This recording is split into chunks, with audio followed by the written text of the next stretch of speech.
Bismillahirrahmanirrahim. Assalamualaikum warahmatullahi wabarakatuh. Jadi kita kembali lagi dipertemukan dalam kondisi yang sekarang yang kita bisa lihat sama-sama, kondisi lagi mendung di luar. Saat ini ada yang sangat luar biasa pada malam hari ini.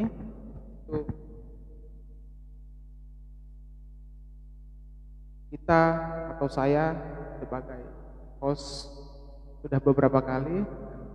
Sangat istimewanya adalah pada malam hari ini akan bincang-bincang dengan Direktur Utama dari Pondok HSTG, yaitu Bapak Joni Aprianto, dan akan ada pembacaan puisi-puisi beliau yang mungkin sama-sama sudah bisa kita lihat di ketika di upload di Facebook, terus kemudian ada yang langsung dibacakan dan ada yang melalui tulisan. Jadi mungkin kebetulan juga pada hari ini Pak Joni Aprianto, atau yang lebih kita panggil dengan nama kesayangan beliau, yang guru, yang Joni, beliau pada hari ini berulang tahun. Alhamdulillah, ulang tahun yang ke 53 seperti itu. Jadi beliau lahir pada tahun 1968, sekarang ada di 2021, tepatnya di bulan April.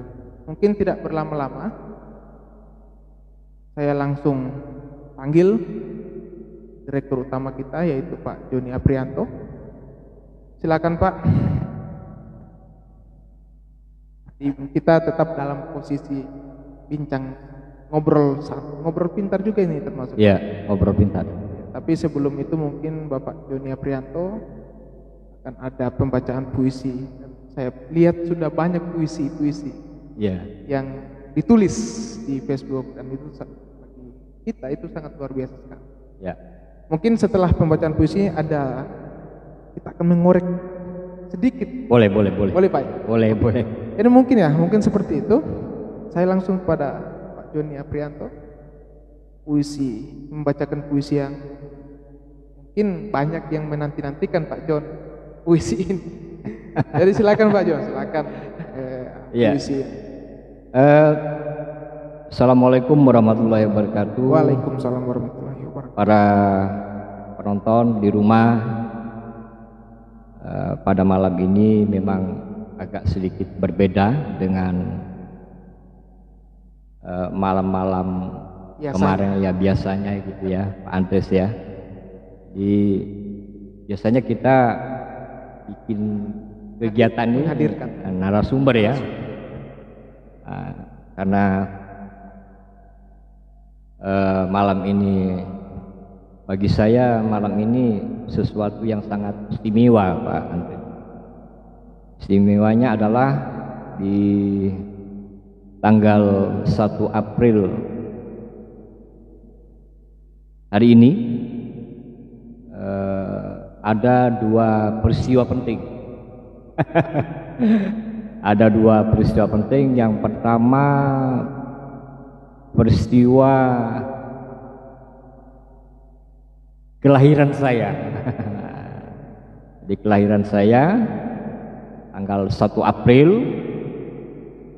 53 tahun yang lalu Pak Andres. 53 tahun yang lalu menjadi sesuatu yang sangat sakral bagi saya, hingga malam ini saya ingin membacakan puisi karya saya sendiri yang saya tulis sekian tahun, cukup lama. Dulu saya kalau menulis puisi itu Pak Andres, secarik kertas mungkin kertas pembungkus rokok.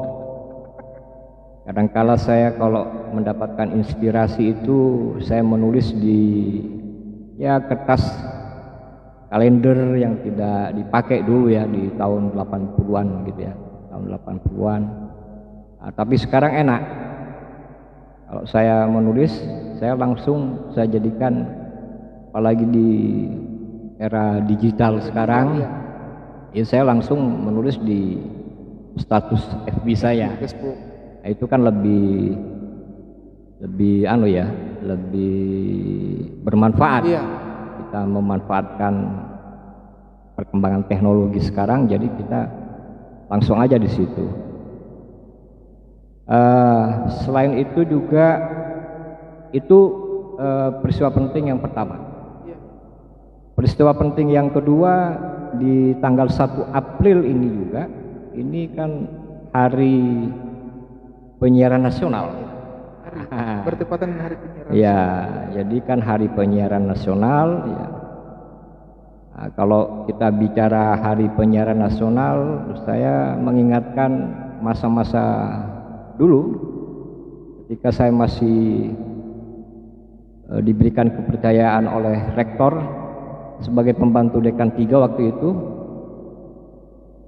Saya sebagai ketua panitia Jamsinas kalau nggak salah.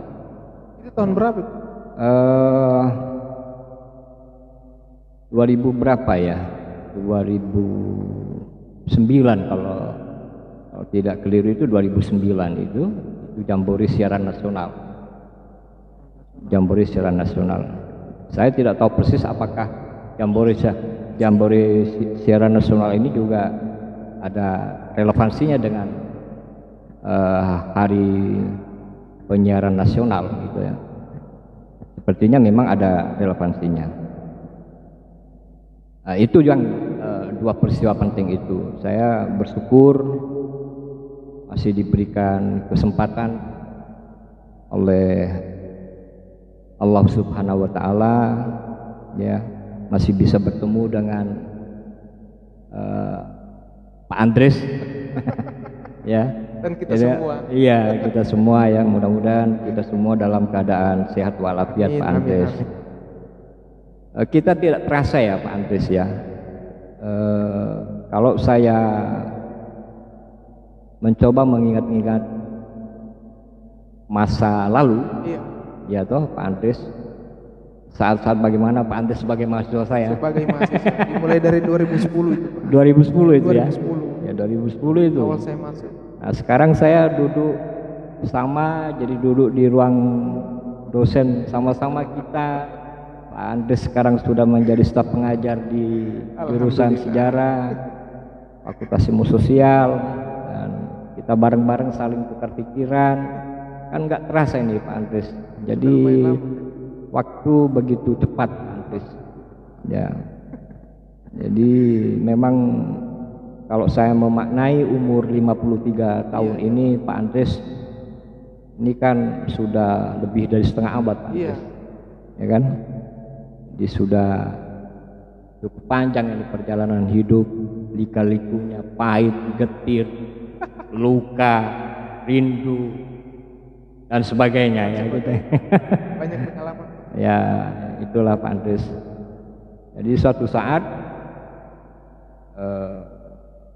kalau kita masih diberikan umur panjang ya, mungkin 10 tahun, 6 tahun ke depan Pak Andres sudah berada pada posisi, insya Allah, iya kan? Ya itu kan kita kan nggak minta-minta ya kan nasibnya orang.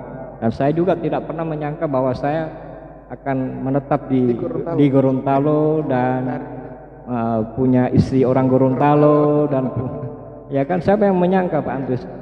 Padahal dari Madura. Iya, dari Madura, dari Sumeneb, iya kan? Bang Selok, iya Bang Selok. Bang Selok itu bangsa yang elok. Iya, bangsa yang elok. Jadi kalau kampung saya itu Sumeneb itu kan daerah keraton. Keraton Sumeneb, masih ada Kerajaan Mataram lah. Jadi itu Saya pengembaraan saya di Gorontalo ini dari tahun 87 Pak Andres. Jadi kalau tahun 87 saya masuk di Gorontalo, saya merantau di Gorontalo. Jadi sudah berapa tahun itu Pak Andres? 87 itu Pak awal Gorontalo. Iya, 87. Tahun 87 saya ke Gorontalo karena memang lulus waktu itu saya lulus Sipenmaru. Sipenmaru, sistem penerimaan mahasiswa baru. Oh, begitu. Sistem penerimaan mahasiswa baru ya. Jadi kami ini yang dari Jawa, yang perantau waktu itu, kami pikir bahwa FKIP Universitas Samratulangi itu ada di Manado. Nah, awalnya seperti itu. Iya, kami tahu kan hanya tertulis itu di buku panduan Sipenmaru itu bahwa FKIP Unsrat itu di Manado. Tapi setelah saya melapor di sana, daftar ulang, ya kan, nah, ya oleh ibu itu ya yang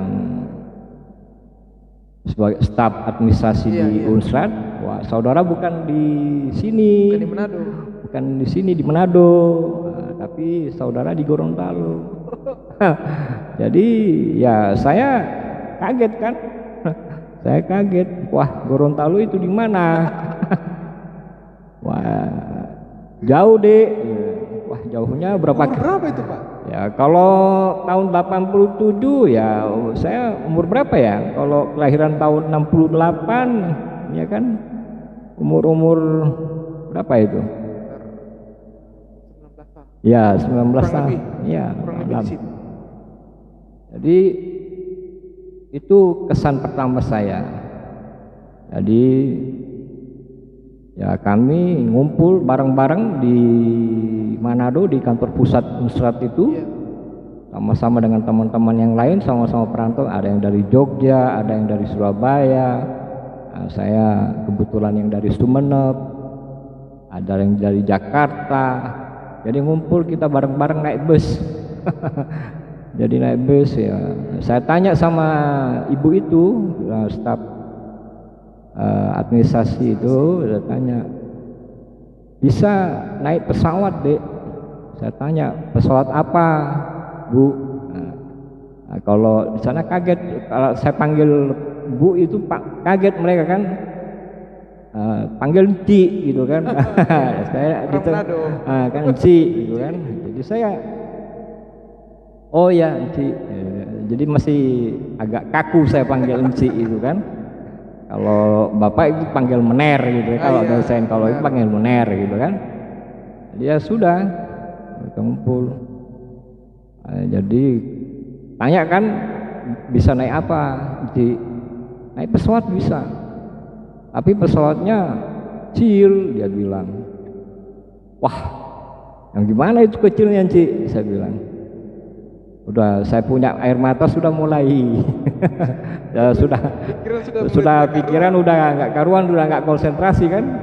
Tuh gimana ini saya nih ya kan. Nah, sudah saya pesawat apa itu Ci? Merpati. Jadi Merpati Fokker itu. Nah, sudah kita teman-teman rembuk-rembuk gimana, kita mau naik pesawat atau naik apa, bus atau apa. Nah kalau kami ini kan terbiasa bus patas, bus malam yang besar itu kan, yang besar-besar yang ber-AC kan waktu itu kan. Nah, ternyata itu kami tidak dapatkan. Kalau nggak salah waktu itu kita semua itu naik apa ya, bus kecil, minibus gitu ya, Fernando kalau nggak salah. Naik Fernando ya kan. Nah, ya style ya, dengan ya gaya bawaan lah. Gaya 80-an. Iya, rambut saya masih agak sedikit, ya bukan sedikit ya, tapi memang panjang saya punya rambut dulu. Karena saya kan masih anget-angetnya baru ini kan, jadi baru selesai ya, aktivitas saya memang di kampung halaman itu kan cuma ya hidup-hidup di sanggar waktu itu. Ya udah jalan. Nah, saat kita udah berangkat itu dari terminal itu, wah dengan style ya, gitu ya teman-teman semuanya style ya. Naik bis, wah memang asik juga gitu kan, suka duka gitu kan. Nah pas di tengah perjalanan itu menuju Gorontalo, kalau nggak salah di Bintauna itu. Iya. Di Bintauna itu kalau lagi dalam perjalanan, kalau mau kan belum ada jembatan itu, belum ada jembatan, jadi kita nyebrang di situ, mobil itu naik di atas rakit tuh. Jadi kita nangis semua itu.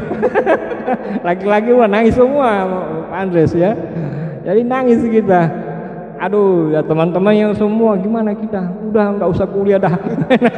Mundur aja deh. Udah di mana ini kita sudah ada kan kanan kiri ini ada jurang, ada hutan apa gitu kan. Apalagi ya kondisi saat itu kan tidak seperti yang sekarang kan. Tahun 87 itu pegunungan becek, Pak. Becek abu apa gitu. Kita kan pakai kaos. Wah udah kotor semua ini. Aduh, jadi memang udah nyampe di sini, nyampe di Gorontalo. Nyampe juga di Gorontalo. Ya, alhamdulillah nyampe juga di Gorontalo. Nah, nyampe di Gorontalo itu saya tidak kan belum tahu nih, gitu kan, belum tahu. Nah, tanya di mana ini kampus FKIP gitu kan. Tapi di kota Gorontalo. Iya, kota Gorontalo. Oh, di sini. Udah tanya. Tuh kampus itu masih tidak semegah sekarang, Pak Andres. Dulu kan itu penuh dengan rawa-rawa, sawah. Jadi pas kita kebetulan ada salah seorang dosen saya sangat baik itu, almarhum Pak Faisal Dungga. Almarhum Pak Faisal Dungga itu yang kemudian yang memandu kami semua, memandu kan. Jadi kami turun di pintu gerbang, Pak. Pintu gerbang yang di depan itu kampus. Kami turun di situ semua. Nah, pas ketemu itu Pak Faisal Dungga. Itu Pak Faisal Dungga itu dosen sejarah itu. Ya. Papanya Pak Weni Dungga. Ya, itu kami. Udah sudah. Akhirnya kami langsung dipandu oleh beliau Pak Faisal Dungga menuju menuju asrama mahasiswa. Jadi asrama mahasiswa itu baru diresmikan oleh Menteri Kosmos Batubara. Jadi masih ada semen, masih ada ini. Jadi fasilitas itu masih.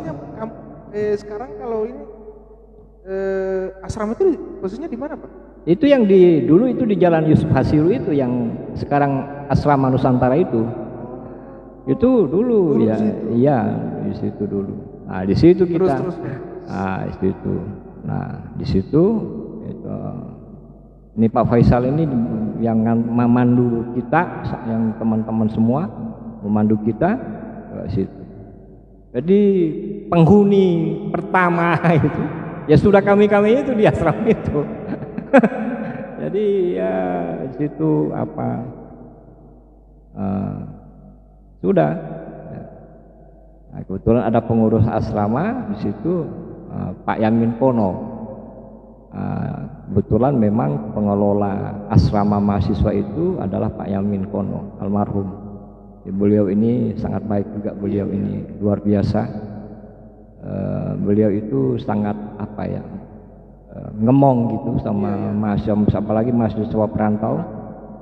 Mereka sayang sekali gitu kan.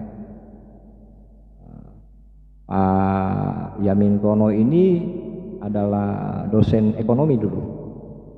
Dosen ekonomi. Berapa orang semua, Pak? Perantau itu lumayan. Madura baru saya. Saya yang dari Sumatera itu saya. Jogja, ada yang Jakarta, itu ada kurang lebih ada 15 orang lah. ada 15 orang, ya ada 15 orang itu. Jadi kita penghuni pertama Pak, jadi penghuni asrama mahasiswa pertama sudah kita. Ya. Dulu kan masih kan, jadi memang banyak lah, ya 1 hari 2 hari, minggu 2 minggu mulai ya ada ospek dulu namanya ordik. Nah itu dulu namanya ordik, orientasi pendidikan tahun 87 FKIP. Itu waktu itu Pak Joni angkatan berapa? Saya angkatan tahun 87. Sudah berapa angkatan waktu itu FKIP? Mungkin saya masuk angkatan yang ketiga kalau enggak, karena saya setelah Pak Harto Malik. Pak Harto Malik itu ya WR1 itu angkatan 86. Saya angkatan 87. Nah, ada hal yang menarik ya di situ. Pas minggu berikutnya, sebelum kita berangkat ke Manado itu kan kebetulan kan kakak saya kan di Manado. Berarti dari ke Manado waktu itu orang Madura berapa orang? Saya belum tahu kalau berapa. Kalau yang dari Sumeneb ke Manado itu pastilah banyak lah. Iya. Pasti banyak, karena juga waktu saya satu pesawat itu ada teman-teman juga yang dari mungkin di fakultas lain. Nah itu, jadi sebenarnya saya semester 3 sudah harus pindah. Semester 3? Jadi pas kita sudah ini kan, semester 3, kalau semester 3 tahun 89 itu ya tahun 88 ya. 9. Iya, 88 akhir gitu ya. 88 akhir. Itu pindah. Jadi kakak saya pindah. Iya, kakak saya memang nanti kamu kalau udah semester 3 pindah deh. Iya Mas, kalau lagi pindah Mas. Itu kan awal-awal ini kan. Ya kan belum tahu toh. Belum tahu. Ya kan? Ya setelah semester 3 itu soal ini ya saya sudah saat ordik ya ketemu dengan cewek apa ya gitu kan, jadi itu kisah saya ya jadi kan, jadi sudah ada cewek, jadi ya waktu ordik itu saya sudah dapat cewek gitu kan. Saya lirik-lirik itu ordik kan pendidikan masa baru itu kan, jadi udah cewek, saya itu cewek gitu ya, istri saya yang sekarang ini. Iya kan, iya dari ordik saya. Dari ordik sudah saya kumpul satu tempat, jatuh cinta ya gitu kan, pandangan pertama itu. Ya kan, saya belum pernah pacaran, jadi saya belum pernah selama di Madura itu saya belum pernah pacaran, karena saya selalu aktivitas saya kalau masa-masa SMP SMA itu selalu di sanggar saya. Bahkan saya tidur di sanggar, nggak pulang ke rumah. Jadi ya boleh dibilang tanda kutip saya ini orang jalanan mungkin ya. Nah itu, saya besar-besar di sanggar, jadi di teater jadi ke Surabaya, ke Dewan Kesenian Surabaya, baca puisi ikut lomba, ya kegiatan-kegiatan itu. Kita kan nggak ini Bapak, saya itu nggak menyangka. Dulu saya kalau mata pelajaran sejarah itu Pak Andes, saya kurang suka. Ya kan, saya kurang suka. Jadi obsesi saya waktu itu nggak ke sejarah, tapi di sastra. Di sastra, karena hobi saya, bakat saya itu kan sudah terbentuk dari kecil. Baca puisi lah ya kan, itu. Jadi itu perjalanan kita sampai kenapa saya saat ini saya sangat mencintai Gorontalo ya kan. Ya itulah kenangan Andes. Jadi perjalanan dari tahun 87 sampai tahun 2021 ini mengasihkan. Kalau bicara seperti itu, kira-kira puisi yang menyentil itu ada? Gimana? Puisi yang menyentil. Oh iya ada. Coba. Mungkin kita bisa dengar sama-sama Pak Jo. Ya. Saya pikir malam ini agak beda Pak Jo. Nah ini. Jadi saya kalau lagi menulis puisi itu Pak Andes spontan. Jadi di mana saja kalau memang datang mood, saya pasti menulis di status FB saya. Baiklah Pak Andres, saya ingin membacakan puisi saya. Sangat menyentil dengan hal-hal zaman dulu. Telanjang pada bunga-bunga, membasuh mata, menyiram diri, menyejukkan. Tak perlu mencari sebab mengapa tanah ini makin panas. Sendiri mencari giat, menata bunga-bunga di atas kerikil bebatuan. Cucuran keringat meretas di pori-pori kulitku dalam telanjang. Duduk sendiri mengusap keringat. Hidup ini mesti berkeringat. Telanjang tapi bukan menelanjangi. Belajar pada bunga-bunga, ada rindu harum semerbak. Isi pikiran dan hati semerbak bunga. Biar hati dan pikiran berbunga-bunga terus sepanjang usia. Itulah Pak Andres. Jadi puisi telanjang dalam tanda kutip. Jadi artinya bahwa saya dari nol. Jadi perjalanan hidup merantau di Gorontalo hingga sekarang ini dari nol. Jadi pada masa-masa kuliah saya bekerja. Ya, memang ada biaya juga dari kakak saya, Mas Bambang. Karena memang Mas Bambang itu kakak saya mau biayai studinya kamu kalau kamu dekat dengan saya, kan? Tapi kan itu kan tidak serta merta kita mengandalkan biaya dari kakak, kan? Ya kan? Jadi saya sambil lalu bekerja. Saya dekor dulu masa-masa studi itu, masa-masa sulit itu saya belajar dekor ini janur. Ya, janur. Jadi saya belajar sama Pak Slamet Marwoto waktu itu.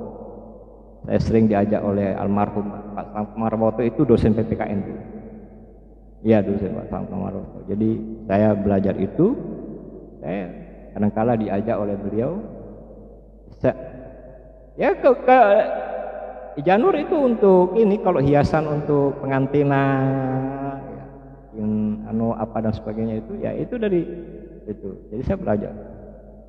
Oh, kalau waktu itu masih 250.000, itu udah kayak 2 juta lebih itu. Ya kan? Tahun-tahun begitu kan, saya dikasih duit gitu kan. Itu.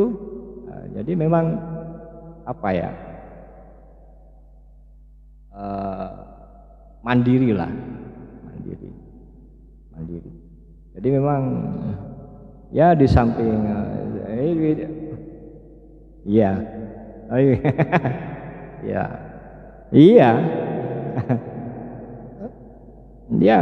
Jadi mahasiswa itu harus hidup prihatin sebenarnya. Kalau kita mau jujur, kalau merantau ya studi, apalagi merantau karena studi menuntut ilmu, ya harus hidup prihatin, tidak boleh berleha-leha, bersenang, tidak boleh terlena, senang-senang, foya-foya gitu kan. Karena 100 rupiah itu sangat bernilai, sangat bernilai. Nah itu makanya saya kepada mahasiswa-mahasiswa saya, Pak Andres, saya sama Pak Andres dulu waktu masih mahasiswa, jadi pada saat awal-awal perkuliahan saya selalu menceritakan kisah hidup saya gitu kan. Karena apa? Itu sebagai motivasi itu Pak Andres, ya kan? Ya kan? Ya hasilnya sekarang Pak Andres ini toh. Iya tuh. Itu kan, gimana dorong. Karena kalau kita hanya semau gue ya, studi, kasihan orang tua kita. Nah saya mau maknanya selama itu Pak Andres merantau itu memaknainya, saya nggak pernah kalau menyurat sama orang tua, mengabari sama kakak saya itu, meskipun saya dalam keadaan sakit, itu saya selalu bilang dalam keadaan sehat walafiat, padahal saya sakit. Jadi karena saya tidak mau saya tidak mau memberikan beban pikiran sama orang tua dan sebagainya. Posisi jauh ya kan. Jadi kalau lagi naik kapal laut dari Gorontalo ke Surabaya, itu dulu kan masih belum ada ini pelabuhan Anggrek. Kita harus ke Bitung dulu Pak. Jadi ke Bitung dulu, satu hari semalam itu Bitung, baru kita naik Sini, naik Tidar apa ya kan. Saya selama studi belum pernah pulang. Jadi tahun 87 sampai 91 saya tidak pulang. Nanti saya sudah berhasil, saya punya istri, baru saya pulang. Jadi tahun 87 sampai tahun 91 itu saya belum pernah pulang. Jadi Pak Andres bisa bayangkan itu, ya kan. Jadi nanti saya sudah selesai studi, ya, kebetulan studi saya 3,5 tahun di FKIP. Iya. Nah, iya, sebenarnya kan harus pulang saya kan. Kan saya kan sudah pamitan. Saya sudah pamitan itu, tapi waktu itu pimpinan fakultas Pak Faisal, ngapain kamu mau pulang? Waktu itu jadi saya sangat kamu di sini aja. Waktu itu Mas, ya memang pulang, sudah mau pulang kan. Tapi ya Allah menghendaki lain ya kan. Cinta saya juga semakin ini kan. Jadi saya waktu itu posisi pikiran, wah pulang gimana ini, gimana. Sementara saya punya tambatan hati di sini tuh, ya kan. Jadi memang posisi waktu itu memang sangat sangat dilematis lah kalau ya sudah saya bismillah aja. Ya alhamdulillah sampai itulah kisah saya sekian tahun itu. Nah yang menarik di situ selama perjalanan itu Pak Andres itu yang harus hidup prihatin. Jadi merantau itu jangan kita mentang-mentang ada yang membackup kita, orang tua misalnya, tapi kita tidak punya keprihatinan terhadap itu, kemandirian itu kan kasihan orang tua. Nah itu yang sehingga tukang-tukang bakso, tukang bendi itu kenal sama saya. Karena saya kalau selama merantau itu sudah makan pisang mantah, kemudian saya rebus pakai dabu-dabu ya. Kalau lagi saya bilang sambal itu. Jadi dabu-dabu itu kan itu sudah luar biasa Pak Andres. Kalau Pak Andres kan masih makan nasi putih toh, iya kan? Merantau dulu satu hari makan 1 kali sehari itu sudah luar biasa saya Pak Andres. Gimana? Di antara teman-teman ini beda Pak Andres. Artinya kemampuan ekonomi beda. Ada teman-teman kita semuanya ya boleh dibilang lah berduit lah. Jadi mereka kirimannya tiap bulan lumayan. Kiriman kalau lagi saya ingat-ingat teman saya ini almarhum ini Agus Wigit kebetulan orang Jogja yang celaka di kecelakaan di pesawat angkatan udara Madiun. Kebetulan waktu itu belum di bahasa Inggris dia, bahasa Inggris. Itu kiriman teman-teman itu dari orang tuanya cuma 500.000, 300.000, gede ya doa itu kayak kan gitu. Kalau saya berapa? 60.000. Ya udah, ya kos waktu itu hanya 6.000, ya 6.000 ya, ya kan 6.000 itu kan. Jadi asik. Halo Om Udin, selamat datang Om Udin. Om Udin, ya ini ada teman ini Om Udin. Kita bincang-bincang Om Udin. Gitu. Jadi saya pindah. Jadi saya tidak lama-lama di asrama mahasiswa itu. Karena ya, saya hitung-hitung biaya juga agak ini kan berat bagi saya. 1 tahun kalau nggak salah. Kemudian saya juga aktif di Senat, kebetulan juga wakil ketuanya Pak Harto Malik waktu itu. Wakil ketua 2 bidang minat bakat itu zamannya Pak Harto Malik. Pak Harto Malik itu. Jadi saya sudah. Saya tidur di kantor Senat. Iya, tidur di kantor Senat saya. Sampai selesai. Iya kan, jadi dulu masih zaman sentik kan. Jadi asik sekali Pak Andres. Jadi saya sendiri Pak Andres di kantor Senat itu. Jadi lemari itu saya bikin kamar. Jadi kemudian saya kardus itu jadi pelapis itu di lantai itu. Kemudian dulu ada tikar plastik ya, itu sudah bagus itu. Bantalnya ya itu buku. itu memang. Iya, yang penting ini. Iya, jadi kantor Senat dulu itu yang waktu di yang gedung ekonomi itu, yang gedung yang dekat. Ada yang tulisan Fakultas Ekonomi di sebelah di situ, itu dulu kantor Senat. Jadi itu kira-kira Pak Andres. Iya kan? Iya memang. Iya. Kalau tahun 87 Pak Andres umur berapa?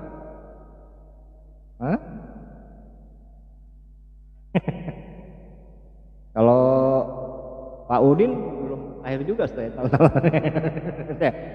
Pak Udin ya tahun 80 itu.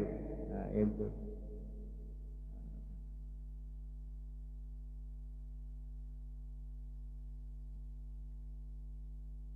Ya, sejarah. Ya masih ada almarhum Profesor Gorontalo, Pak Tahir Musa. Pak Tahir Musa kan alhamdulillah sampai dengan sekarang masih dalam keadaan sehat walafiat.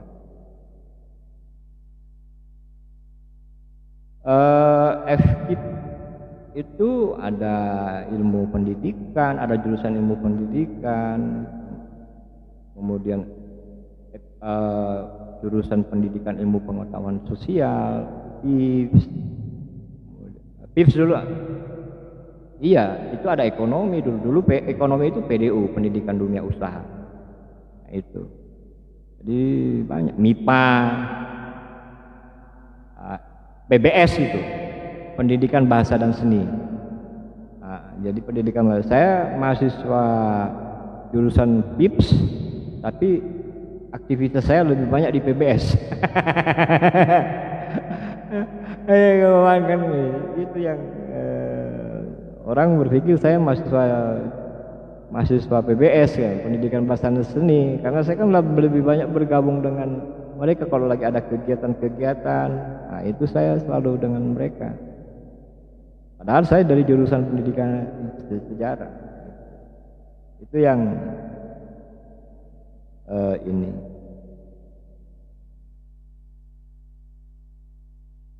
Itu kira-kira Pak Andres.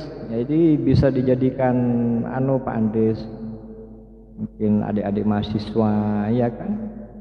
Kalau merantau itu ya mahasiswa itu harus prihatin. Jangan.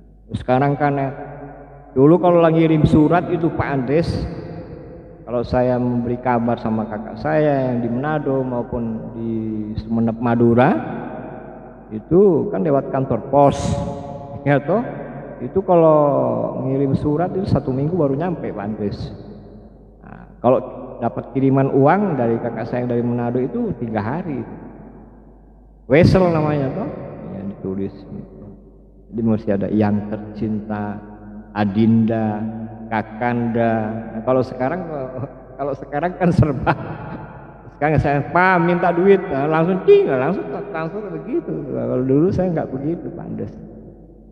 Betul-betul perjalanan hidup ini, ya alhamdulillah Pak Andes.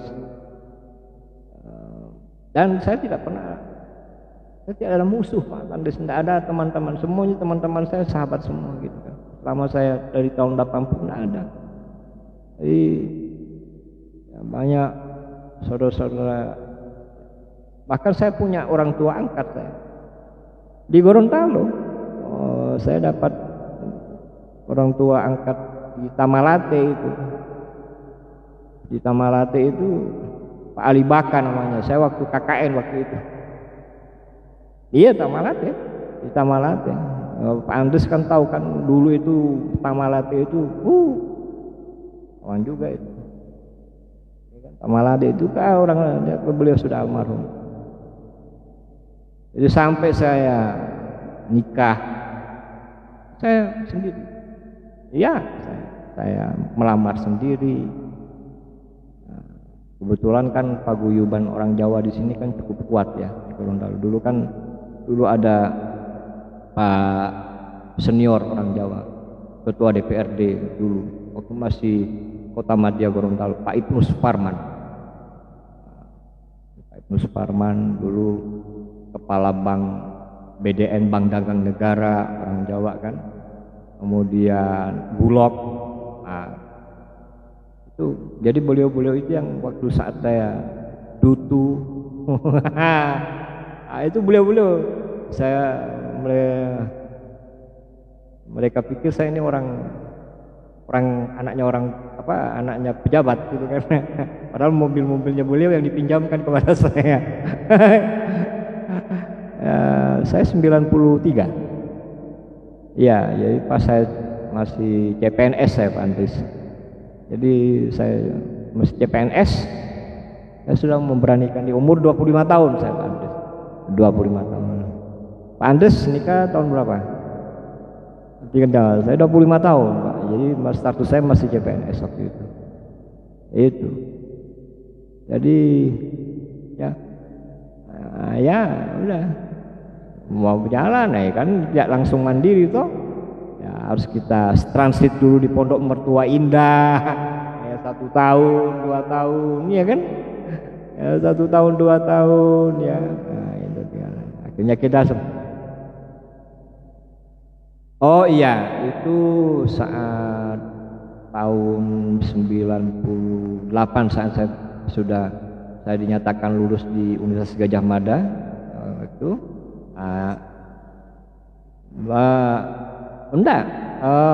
lulus untuk studi iya 98. Saya dulu 2 kali lulus Pak Andres. Tahun 97 ya, saya diterima di Universitas Indonesia. Tapi saya tidak dapat, tapi arkeologi. Tapi saya bukan beasiswa. Jadi saya tidak berani. Biayanya lumayan. Nah, nanti tahun 98 saya baru ikut tes lagi, ambil Universitas Gadjah Mada. Nah itu. Ilmu sejarah. Itu dapat beasiswa. 97 saya tidak berani, jadi saya mundur dari itu. Gadjah Mada. 97 saya diterima di UI arkeologi. Tapi bukan mahasiswa tidak dapat beasiswa, sehingga saya mundur dari situ karena kan biaya kan itu. Jadi itu pas lulus di situ di studi, istri saya juga lulus 98 dia lulusnya PNS. Waktu itu masih Sulawesi Utara, jadi di penempatannya di Bolang Uki, Molibagu. Jadi penempatannya di Molibagu. Jadi ya, waktu itu istri saya sudah hamil 2 kan, jadi sudah ya berangkat sudah. Jadi saya antar ke Molibagu, saya baru kali itu juga ke situ, jadi sudah naik bis Sinterklas kalau nggak salah waktu itu. Ya, berangkat. Habis itu baru saya berangkat gitu. Iya, saya baru berangkat setelah ngantar istri saya di Molibagu, saya berangkat gitu. Jadi pisah kita. Jadi itu berlangsung selama 7 tahun lah. Ya, habis itu ya saya studi. Jadi kalau lagi saya pulang ke Gorontalo, ingin ketemu dengan istri saya harus ke Gorontalo dulu, baru ke Molibagu. Jadi sementara studi, ya begitu. Jadi Pak Andes bisa bayangin itu bagaimana tantangannya, sangat. Jadi memang hidup ini harus diperjuangkan. Ya kalau lagi di era sekarang kan enak, sudah serba lancar, Gorontalo sudah luar biasa perubahannya. Nah, kalau dulu kita mau terbang hari ini lewat Traveloka, di tiket selesai. Dulu harus antri Pak. Jika mau naik kapal laut itu harus 1 minggu sebelum mau berangkat ke Surabaya harus antri dulu. Itu penumpang itu harus antri itu, beli tiket itu. Syukur-syukur kalau dapat tiket Pak. Kalau nggak dapat tiket ya udah nggak bisa. Kalau nggak dapat tiket, ya sudah naik kapal barang. Saya pernah naik kapal barang 1 kali, KM Budiman. Jadi, ya udah, situ muat kopra, rotan, ya tahu ya kalau kopra kemudian ikan ya bau ya udah kalau udah buing, ombaknya tinggi waktu selama 1 minggu itu pantas di laut. Gitu. Baru kali itu saya sudah punya istri, bapak, berpulang.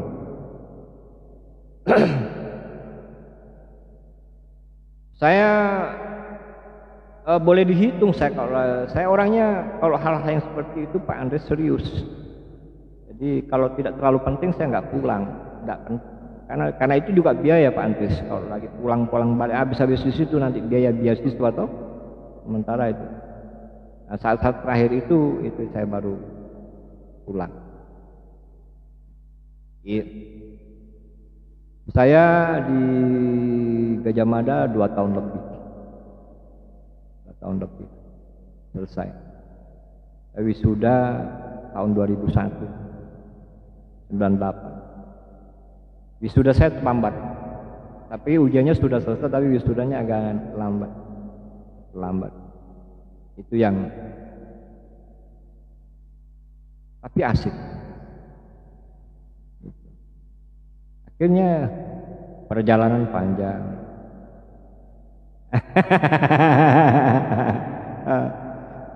Itu iya ya kan ya Pak Andes kan pas di zaman yang enak ya, sekarang pulang 2010 ya kan itu.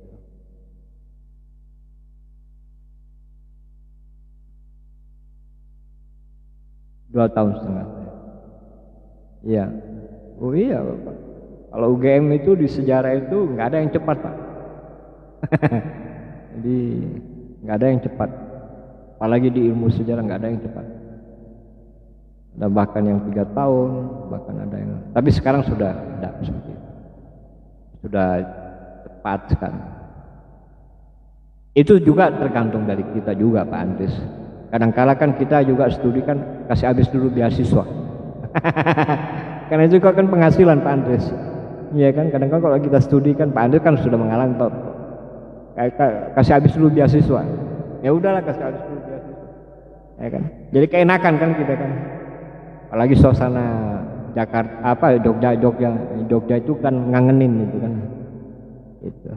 Ya sampailah itu. Luar biasa penulis semua. Ya itu. Pak Kunto, Pak Bambang, ya itu. Banyak ilmu, banyak pengalaman, ya pahit dan getirnya, ya itu. Jadi ya saya mentransfer pengetahuan saya kepada Pak Andres waktu masih mahasiswa ya agak tegas-tegas gitu ya. Sebenarnya tidak keras saya, tegas-tegas gitu kan. Karena pada akhirnya kan Pak Andres kan kalau lagi dapat tugas-tugas dari dosennya, Ibu Saryatun itu kan satu angkatan dengan saya. Beliau kan sudah profesor. Iya, satu angkatan waktu S2 satu kelas dengan.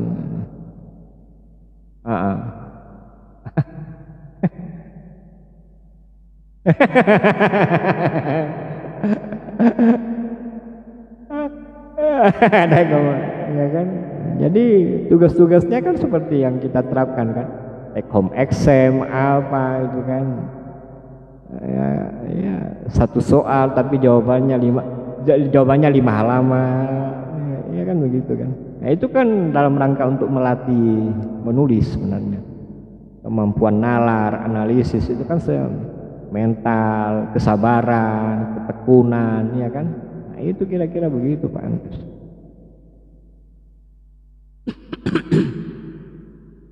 Killer.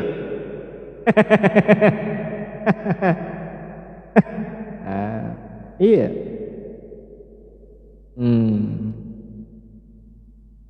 Iya, saya sampaikan kepada mahasiswa saya, murid-murid saya dari tahun 93.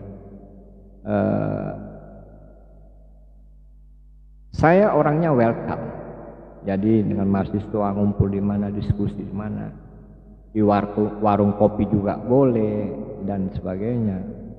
Tapi saya memberikan apa ya, istilahnya masukan gitu kan. Sebenarnya tidak ini, cuma kadang-kala kan penangkapan mahasiswa ini kan berbeda. Ada mahasiswa yang ingin beres bim salabim, tapi tidak mengikuti proses gitu kan. Ada mahasiswa yang memang betul-betul tekun, ya, tapi ya, berbeda hasilnya, berbeda. Jadi memang kalau mahasiswa mengikuti proses, ya hasilnya pasti berbeda. Dan itu yang saya alami juga pada masa-masa dulu, aku masih mahasiswa juga begitu. Prosesnya mengikuti proses hidup saya, gitu kan. Nah, itu yang saya, iya kita keluarkan itu. Tidak boleh mahasiswa ini cengeng, sedikit sudah main ini, main itu, cengeng, nggak bisa. Nah itu yang harus ditanamkan. Dan contoh konkretnya Pak Andres sekarang ini. Akhirnya kan Pak Andres ya toh sekarang sudah luar biasa Pak Andres ya kan. Duduk sama-sama dengan saya. Siapa yang mau sangka Pak Andres ini? Hidup manusia ini berputar Pak Andres. Jadi umur yang 53 tahun ini harus ini Pak Andres.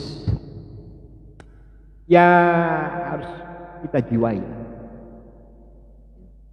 Ya harus kita jiwai. Umur kita itu kan bukan, ya jadi kita bukan bertambah, berkurang. Jadi itu. Insya Allah Pak Andres menjadi orang sukses juga kan akan begitu juga. Kan mengalami Pak Andres. Sekarang ya, kalau sudah punya anak lagi beda lagi Pak Andres, ya kan? Kalau sudah punya anak ya umur 1 tahun, 2 tahun, 3 tahun sudah masuk studi SMP, SD, TK, SD, SMP, beda, apalagi sampai studi lah. Alhamdulillah.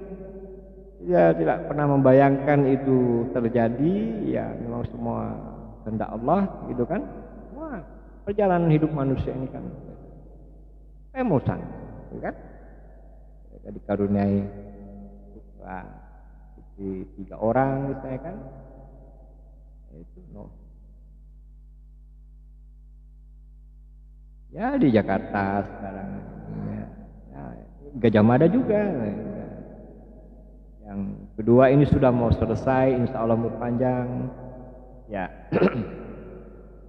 Ya ini terakhir juga sudah mau tamat SMA, jadi step by step ya kan, 5 tahunnya. Kalau anak-anak saya kan 5 tahun, jadi anak pertama yang kedua 5 tahun, dari yang kedua ke ketiga 5 tahun, jadi kalau lagi anak pertama ke anak yang ketiga 10 tahun. Jadi enak, pembiayaan pendidikan itu enak Pak Andres, jadi Pak Andres harus digituin juga. Iya, harus di planning begitu, jangan 1 tahun besok Pak Andres punya anak lagi. Ya kan, 5 tahun, kalau 5 tahun enak Pak Andres, jadi kita boleh bernafas ya, kita masih boleh diberikan kesempatan ya kan, apalagi biaya pendidikan ini kan sekarang makin tinggi kan ya, karena memang tuntutan zaman begitu, dan tidak usah mengeluh, jalani saja. Iya, karena masing-masing orang ini punya rezekinya masing-masing Pak Andres. Sebagai ya jalani saja, tidak usah dipikirin, jalani ya, konsekuensi logis orang hidup ya begitu, seperti itu. Tidak boleh. Kalau masih punya anak masih SMP ya masih berleha-leha, apalagi masih SD masih berleha-leha.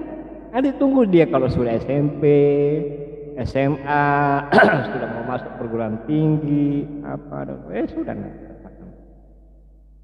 masa bayi saja Pak Andres sekarang kan sudah melahirkan toh? Belum ya? Ya itu kan insya Allah itu kan makan beli susu, mau beli apa, itu ada seninya Pak Andres.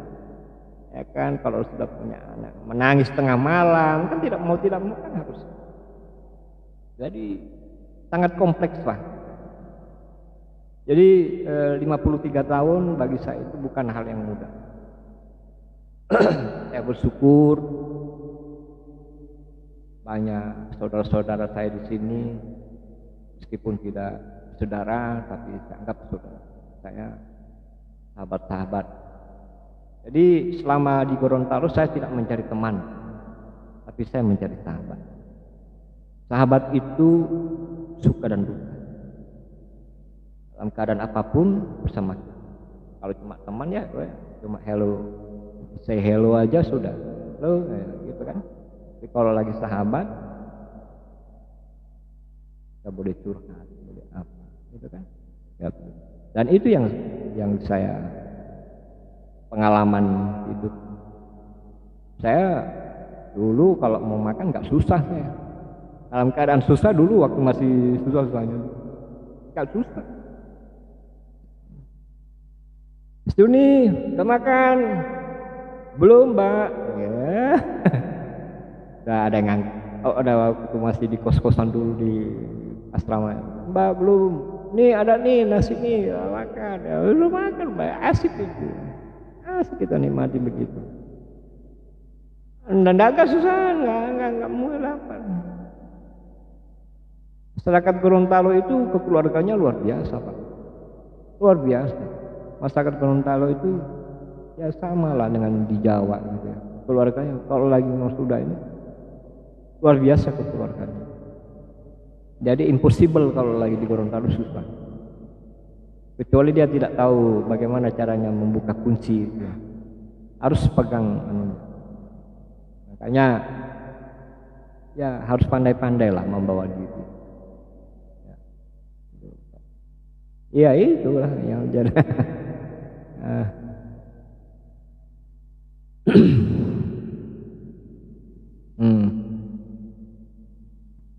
Ya.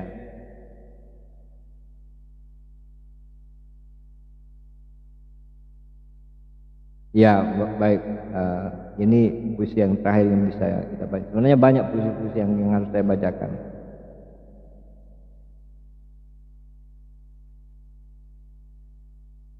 Hati yang bercakap. Perjalanan hidup manusia berputar seperti kincir air. kadang di atas, kadang di bawah, tapi tetap memberi kesejukan dan kehidupan. Ampun Bang Jago, mintalah pengampunan kepada Sang Maha Pemilik, karena aku hanyalah sebutir debu.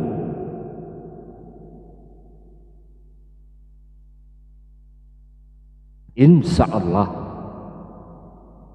Ya, itulah jalan akhir jawaban manusia agar rasa merasa tak terbilang ketakaburan, kadang juga tak tepat janji. Sudah seberapa besar lisan-lisan kita mengucapkan itu, sementara pikiran-pikiran banyak yang tak lurus dengan para hati. Teruslah kita menjawab. Mengapa berhenti? Itulah keterbatasan, karena kita sebutir debu, terbatas oleh waktu. Maka tetaplah hatimu terus disirami pikiran yang jernih, hingga hati benar-benar merona karena sejuknya. Ya Rabbi, ampuni aku, karena aku hanyalah sebutir debu. Itu Mas Andres. Sebutir debu. Ya. Maknanya apa itu? Ya, kita kan apa yang kita mau angkuhkan, apa yang kita mau congkakkan, apa yang kita mau sombongkan, apa yang ada pada diri kita ini sebenarnya adalah baju sesaat saja, Pak Andres. Jadi sikap-sikap seperti itu harus kita usahakan jauh, kita jauhkan. Ya kan? Sementara Pak Andres ini semua Pak Andres transito, Pak Andres, jabatan, pangkat, gelar, apa, semuanya sementara Pak Andres. Lebih enak kita gini aja, santai, ngopi, ngerokok. Ayo Pak Andres, gimana Pak Andres, gimana? Pak Udin, di mana Pak Udin? Yuk ngopi. Ya, walaupun misalnya suatu saat nanti Pak Udin sebagai rektor gitu kan? Oh iya, betul. Ya kan? Ayo Pak Udin kan ya. Jangan sampai Pak Udin jadi rektor kemudian sudah berubah sikap apa ya kan? Tapi ya, biasa-biasa aja, jangan aneh. Ya kan, begitu kira Pak Udin ya. Ya, alhamdulillah ini kan malam ini saya kedatangan sahabat saya ini, ada Salahuddin Odi, kemudian ada Al dengan sama ini putranya Kuncul Tanibu ya. Al-Ghifari, kemudian Hasan Tanibu. Nah itu Esensi seorang sahabat. iya, esensi seorang sahabat. Ya, suatu saat ya kan kita akan jadi dosen biasa ya itu. Iya kan, akan jadi dosen biasa. Semuanya sementara. Jadi siklus manusia itu pasti. Jadi ya, saya ingin meninggalkan kesan baik sama Pak Andres, ya kan? Jika ada tutur kata saya selama membimbing Pak Andres apa ya, selama Pak Andres waktu dulu sebagai mahasiswa saya, kata-kata yang mungkin kasar apa dan sebagainya, tolong dimaafkan. Supaya 53 tahun saya punya makna, bermanfaat, ya kan? Itu. Saya kira itu yang bisa saya sampaikan Pak Andres. Panjang sekali. Ya. 53 tahun. 53 tahun. Memiliki makna luar biasa. Mungkin bagi seorang Pak Joni Aprianto, ya, sahabat-sahabat, ya, itu seperti itu. Dan pesan adalah, salah satunya adalah jangan terlena dengan apa yang kita punya saat ini. ya, betul. Itu ya Pak. Ya. Jadi ini tanya itu Pak Joni. Ya, makasih.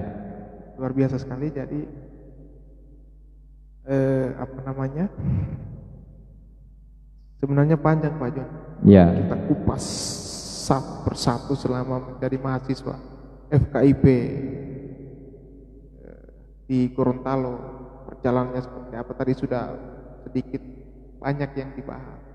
Kemudian menjadi mahasiswa. Yang saya pikir masih ada yang masih terlewat itu adalah gimana ketika ditempah di Gajah Mada itu yang sebenarnya masih ditempah seorang maestro sejarawan, panutan para sejarawan, Prof. Sartono Kartojo, Pak Bambang Purwanto, Pak Sugianto Patmo, Pak Alfian, Pak Profesor Ibrahim Alfian, Pak Kunto, dan mahasiswanya Pak Joni semua menggunakan buku-buku sumber referensi dari para maestro ini. Dan secara tidak langsung kita dan mahasiswanya Pak Joni adalah bagian dari warisan ilmu yang diwariskan oleh orang-orang hebat seperti mereka. Alhamdulillah. Mungkin hanya itu dulu. Ya, makasih. Nanti mungkin kita akan ketemu lagi di lain waktu dengan dan dengan kajian-kajian yang luar biasa juga Pak Jo. Ya. Hanya itu dulu dari kita malam hari ini. Lebih dan kurangnya saya mohon maaf. Billahi taufiq wal hidayah. Assalamualaikum warahmatullahi wabarakatuh. Waalaikumsalam warahmatullahi wabarakatuh.